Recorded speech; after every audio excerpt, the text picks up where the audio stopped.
Rossiyada hibsda bo'lgan vatandoshlarimizning qariyb 60% aynan giyohvand moddalar savdosi yoki ularni olib o'tish bilan bog'liq jinoyatlarda ayblanmoqda. Ko'p yoshlar o'zini qilayotgan ishini bilishadi, qamalish bog'liqini ham bilishadi. Endi ayollar o'z chetga borish kerak emas. Doimiy ravishda uyiga pul yuborish haqida o'ylaydi, farzandlari yoki ota-onasining ahvoli uchun mas'uliyatni his qiladi.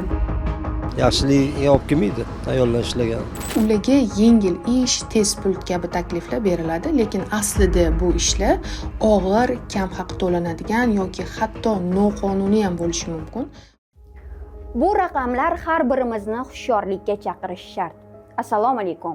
O'zbekiston Tashqi ishlar vazirligining so'nggi ma'lumotlariga ko'ra, hozirda Rossiyada hibsda bo'lgan vatandoshlarimizning qariyb 60% aynan giyohvand moddalar savdosi yoki ularni olib o'tish bilan bog'liq jinoyatlarda ayblanmoqda. Eng og'riqli tomoni qamalganlar orasida muhojir ayollarning borligidir.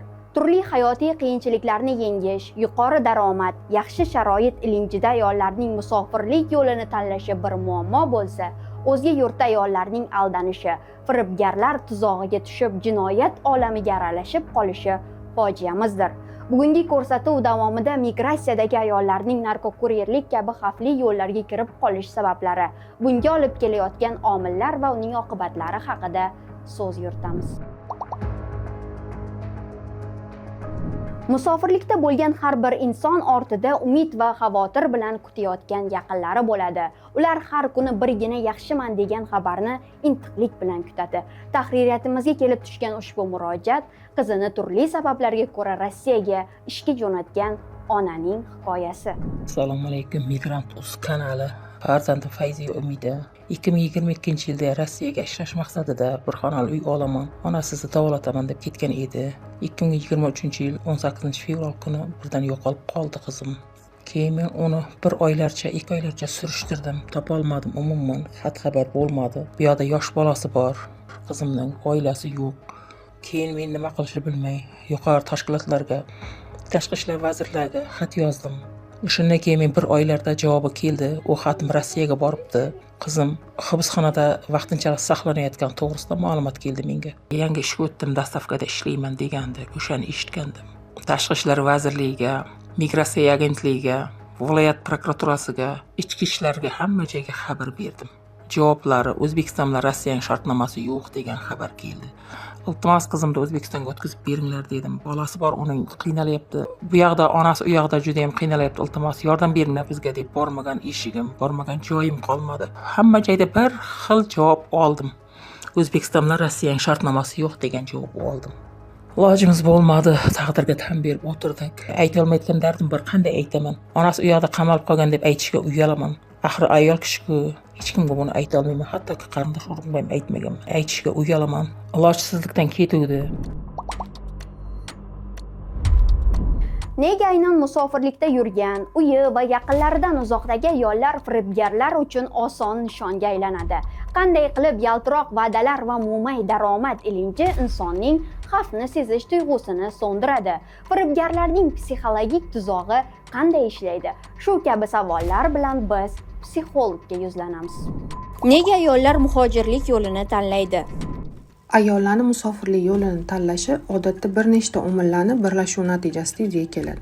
Eng asosiy sabab bu iqtisodiy bosimdir. Ko'plab ilmiy tadqiqotlarda ayollar barqaror ish topolmagani, uysizlik, daromadi pastligi yoki oilani boqish majburiyati tufayli chet elga chiqishi sabab ko'rsatilgan. Ayniqsa, uy-joy muammosi, ajralish, oila ichidagi kelishmovchiliklar yoki ota-ona va aka-uka tomonidan qo'llab-quvvatlanmaslik ayolni mustaqil ravishda daromad izlashga undaydi.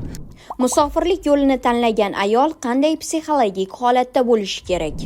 Ko'pgina muhojir ayollar hatto o'zini vatanini yetarli darajada ko'rmasdan turib, katta dunyoga chiqib ketishmoqda. Masalan, Toshkentni ko'rmagan, viloyatlik ayol yoki o'zini hududidan chiqmagan shaharli ayol chet eldagi muhitga moslashishga qiynaladi.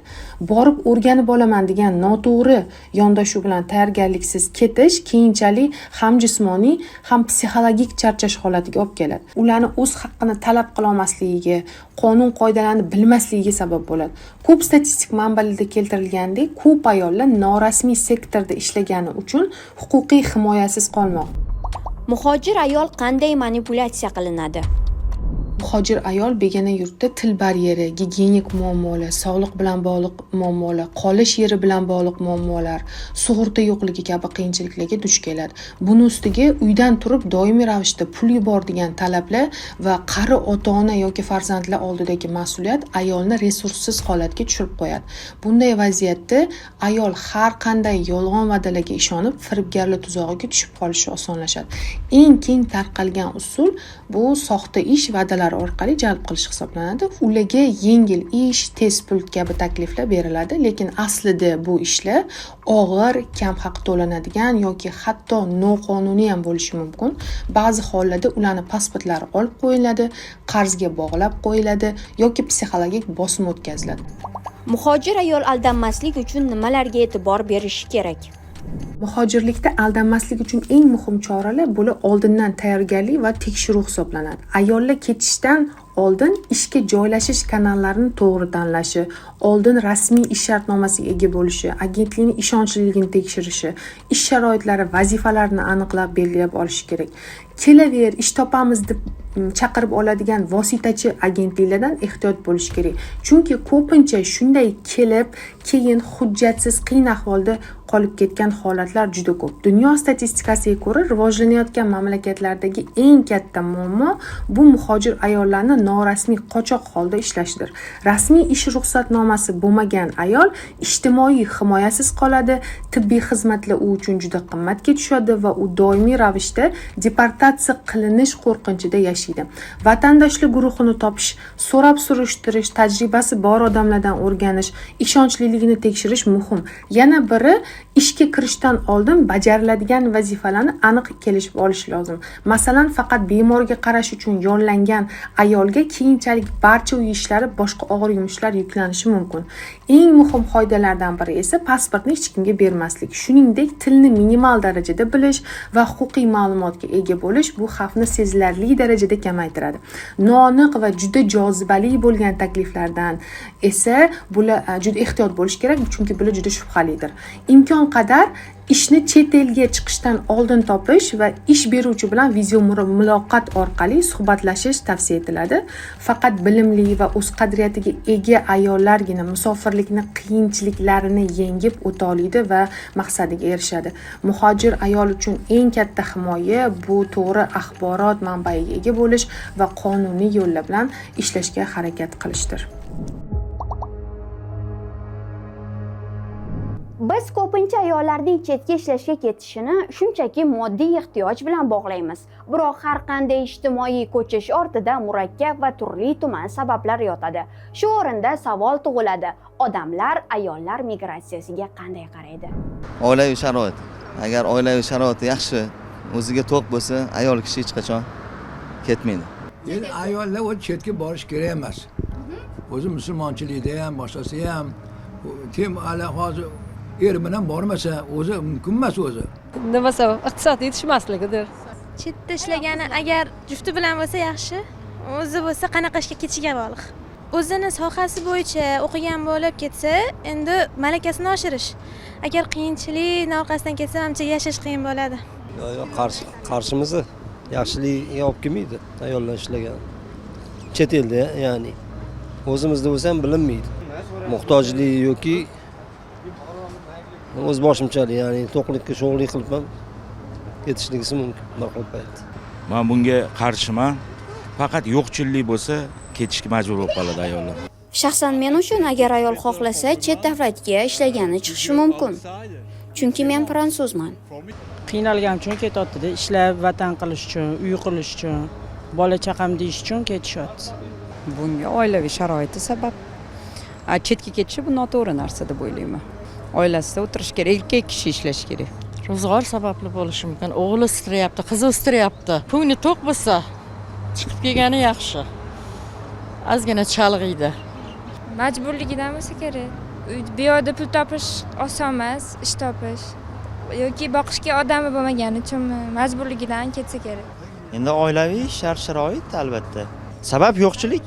Bu yerda yaxshi ish topolmaganligi. Yaxshi ish topolmaganining sababi o'qimaganligi yoki hayot majbur qilganligi uchun. Men misol uchun shaxsan yoqlamayman. Nafaqat ayollarni, erkaklarni ham borib ishlashini. Shu yerda o'zimizda ishlagan ma'qul. Kamchilikdan ketadi, yo'qchilikdan ketadi, majburlikdan ketadi, oilasini boqish uchun ketadi. Hamma o'ziga sharoitiga qaraydi. Har xil hammada vaziyat. Yaxshi emas. Yaxshi emas, chetga chiqish yaxshi emas. Orzu qanaqadir maqsadlari bo'lishi mumkin.